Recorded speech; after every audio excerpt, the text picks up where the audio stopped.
I think, as God's people especially. We are in such a divided time. We're in such a time of division and partisanship and every other thing. And we are at each other's throats, it seems, political party wise, race wise, gender wise, you name it. Everybody's at everybody's throat. For some reason, there's a lot of hatred, a lot of vitriol, just a lot of just back and forth and spitefulness and everything else that I see happening in our world today. One of the things that we are taught by Jesus is to put a fence around hatred, to put a fence around other things.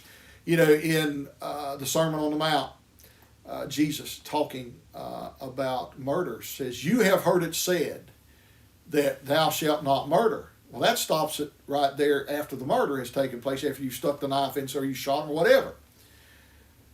Jesus says, "But I say unto you," if you call your neighbor a fool, if you say raka, if you do this, he said, "I say to you." Well, what Jesus is saying is, let's put a fence around, let's stop here, because where do murders, where does hatred, where does vitriol start? It starts in the mind.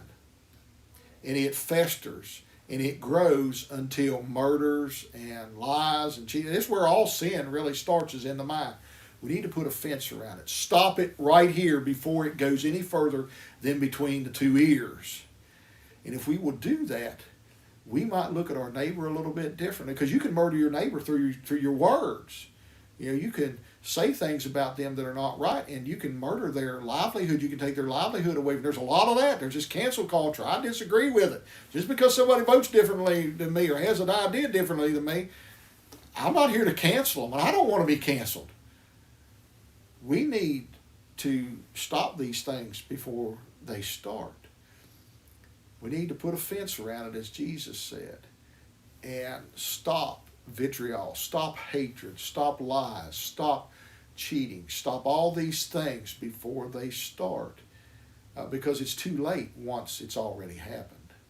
We need to stop it before it happens, and then nobody has been hurt.